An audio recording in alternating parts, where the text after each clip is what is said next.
My name is Alan Briggs, and I have gotten to experience the beauty of sabbatical from the inside out.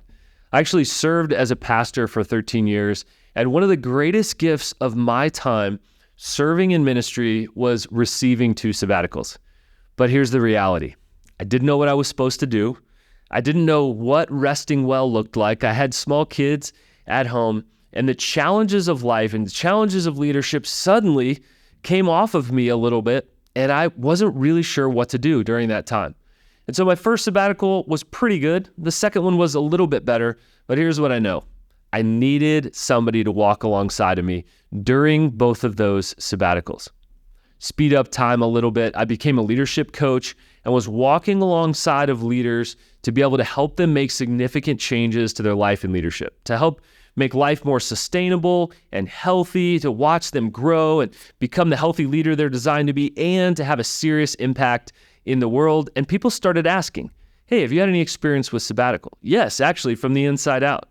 And some of the thoughts that I had had during sabbatical turned into questions and ideas and tools as I began to continue coaching through their sabbaticals. That's how sabbatical coaching was birthed in me and eventually in our team now at Sabbatical Coaching Group. I speed up a little bit as that started to happen more. I had just a few clients. COVID hit, and suddenly we realized we're all more tired than we think. During the COVID season, we watched sabbaticals spike. And I thought, this is just going to be a little spike. This is going to end. What we've seen is a steady increase in sabbaticals for both churches and nonprofits. Sabbaticals are an incredible tool, and organizations saw that. We don't want our leaders just running exhausted all the time. Organizations say we want our leader to lead for the long haul. We want them to be healthy in their life and in their habits and with their family. And we'd like for them to stick around for a long time. So we saw retention go up in organizations. We saw the health of leaders go up. We saw leaders realizing I'm more tired than I think and I have to change some things. And so as I was coaching leaders in sabbatical, I realized that actually this was about half of my time and energy was leadership coaching, and about half my time and energy was sabbatical coaching. And as we've seen sabbaticals steadily grow for churches and nonprofits, what I realized is we simply have to have more capacity. We want to watch sabbaticals grow and be seen as the incredible tool that they can be. But there are a few barriers to this. First of all, fear. A leader fears sabbatical. You take a type A, driven, hard-charging leader, and then you give them time off, and they're not really sure what to do with that time off. So we help them prepare ahead of time for that, so it's not a surprise, and hopefully they don't walk in limping or exhausted to that. And secondly, they get to experience sabbatical with somebody else, a coach like myself or one of our other Sabbatical Coaching Group coaches that walk alongside of them, that ask them hard questions. Sometimes we just listen to what they're processing, that ask them questions, and that is what I really wish I had during my sabbatical. But here's what happens. You realize what you need to change. You realize things that aren't healthy or aren't sustainable, actually that are damaging you that you don't even know that you're doing. You realize how busy you are. You realize your schedule is way too full, and actually that your impact isn't as great as it could be if you had focus. You realize what really matters and where your priorities are. You actually have the ability to see really clearly during that sabbatical time if you have somebody to process with. And then you head back to work. Now, this is where some sabbatical coaching ends. This is where we really begin. Because what you want to do is actually take that clarity that you have about the changes in your life and leadership that you want to make, and you need to actually make those happen on a weekly basis. Those need to be in your schedule. Those priorities that you had, that clear-headed thinking that you had during sabbatical, you need to actually infuse that and even crystallize that into your weekly and monthly schedule. And the results have been incredible. What we've seen is leaders returning healthier.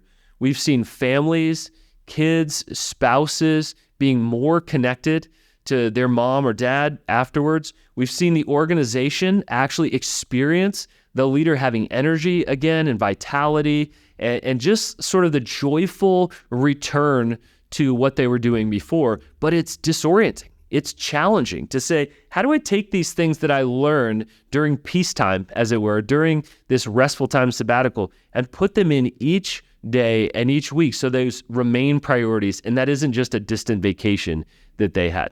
And by the way, sabbatical is not just vacation. Beyond the fear, there's a lot of misunderstanding about sabbatical. Not only do organizations fear their leader won't come back, their leader won't come back well, their leader will come back and resign, or they were looking for jobs. That's not sabbatical. And so we do a lot of defining work so that people don't misunderstand what sabbatical is. We're not into people leaving afterwards. We're not into people coming back and their capacity goes down. We're actually into people coming back and their capacity goes up. Their freshness goes up. Their priorities go up. Their focus goes up. All these things we were doing in leadership coaching, we find this fertile ground for them to happen during sabbatical coaching. You can tell I'm a big fan of sabbatical coaching because I've heard the stories. I've heard organizations say this is changing our culture. We're becoming healthier. We're actually becoming known as a place where a leader can lead for the long haul. We see retention go up, less turnover happening. We see people focusing and realizing I'm in the wrong role. How do I get in the right seat on the bus? And of course, we watch families getting healthy. Leaders even get some time to heal during this time, not realizing how much change or busyness or challenge that they've been through until they actually get this opportunity. So we have watched this as coaches, and we've realized it's time to grow our capacity. So the dozens and dozens of leaders that I've walked with and other sabbatical coaches have walked with, we've combined to create Sabbatical Coaching Group. Sabbatical Coaching Group exists really for two reasons, is that we are going to serve these leaders who are walking into sabbatical and are probably afraid of it. And secondly, we're going to serve organizations to create a healthy culture through this incredible tool of sabbatical. We're going to demystify what sabbatical is and isn't. We're going to help leaders not only shed the fear, but also get excited and have a plan for sabbatical. But ultimately, here's the real goal, is we want to see leaders leading well for the long haul. That they can say, I've led well, I've led out of my unique design, I've led from a place of health, and oh yeah, I'm experiencing a lot of impact as well. That's what we want. We want leaders to last, leaders to go the long haul. So Sabbatical Coaching Group exists for just that reason. I've got two asks. If you know somebody who needs a sabbatical, and maybe that's you, you've been leading for 5 or 10 or 15 years, maybe you've been through some major challenges. We've had people leading 20 and 30 years that have never received a sabbatical, and they just want to talk about it. They just want to explore, how might this happen? What is sabbatical? How might I go about even starting the process? Or you know somebody that's going into sabbatical and maybe they're terrified. How do I actually plan this thing? What am I supposed to do? What am I supposed to not do? All those kind of things we take on in the coaching process. So if you or a leader you know is heading into thinking about preparing for sabbatical, please connect us with them. We'll invest a free clarity session in them. Secondly, if you are an organization that cares deeply about your culture for the long haul, that you want to think about designing a sabbatical process that long-term can help and serve your organization to create more longevity, we want to talk to you. The first is coaching with the leader. The second is consulting with the organization. We help you design that. Each one's a little bit custom, and then we get out of the way so that ultimately you can continue to create that healthy culture around you. Friends, this is a new day in leadership. The challenges are real, and it's incredibly heavy. We've watched the burnout epidemic unfold. In fact, I wrote a book called Anti-Burnout, a lighter way to live and lead in a heavy world. And we believe that this is an incredible tool, not the only, but an incredible tool to fight burnout. So friends, we want to help you, whether you are an organization and you are reaching out on behalf of the organization, whether you are a leader and you are reaching out saying, I'm terrified, or I don't know what this is supposed to be. We've heard all the questions before. We've walked dozens of leaders through this. We want to help you in the meantime. Friends, Sabbatical Coaching Group, we are here to serve you, to rest during your sabbatical, to renew your leadership, and ultimately to keep leading well for the long haul. We are here to serve you at Sabbatical Coaching Group.